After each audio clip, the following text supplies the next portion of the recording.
important, but it often gives us a false sense of progress. No one can ever learn their way to results in life. That hard reality was now settling in. Then, one night, I let my frustration out with a coworker. I'm just ready to go fail at something. I was tired of feeling immobilized. I was finally ready for action, even if the result I got wasn't the one I wanted. Once I spoke those words, I knew I would never be the same. My situation didn't change, but my mindset shifted. The pain of not going after my dreams had become greater than the pain of failing at something. So I decided to just get started. I first dabbled in real estate. My idea was to buy an undervalued property and make money fixing it up. I found a run-down single-family home in a decent neighborhood and purchased it. My days were spent running errands to Home Depot, way too many times, I might add.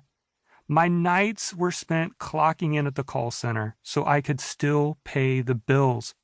Life was busy. A few months later, things finally began to pay off.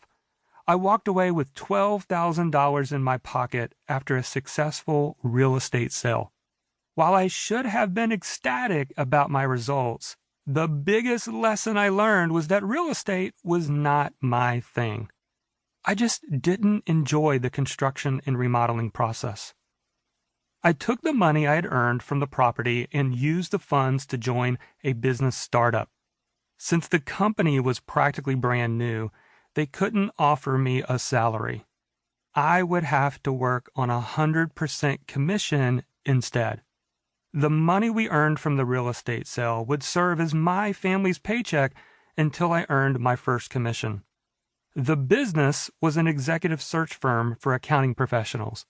The crazy part is that I had no background in accounting and finance, but I stayed at that job for over 7 years.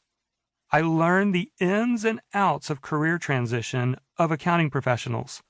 Still, I knew this wasn't my life's work. The day everything changed. One day, almost by accident, I came across an old out-of-print book entitled Acres of Diamonds. Before it was made into a short book, it was first a lecture given by the founder of Temple University, Russell Conwell. In the book, Conwell shares the tale of an African farmer who searched for wealth and meaning. The man had heard stories of other settlers who had made millions discovering diamonds. Desiring to achieve the same, he sold his farm and spent the rest of his life traveling Africa in an unsuccessful attempt to find diamonds. Broke and depressed, he finally threw himself into a river and drowned. Meanwhile, the man who had bought his farm was walking along his property one day when he discovered an unusual stone in the creek bed. It turned out to be a diamond. On further investigation, he found the entire property was covered in beautiful diamonds. The land would become known as one of the world's richest diamond mines. If only its original owner had taken the time to cultivate his own land first, he would have found the millions he sought. The moral of the story is this: finding your purpose in life is not an external pursuit, but an inward journey.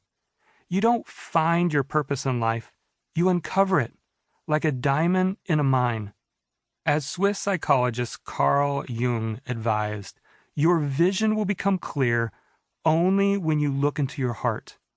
Who looks outside dreams. Who looks inside awakens. And there it was in black and white. My life was like the African farmer who was only focused on his external pursuit of purpose and happiness. He mistakenly thought he'd find his purpose out there somewhere. I had finally discovered a profound truth that would alter the trajectory of my life.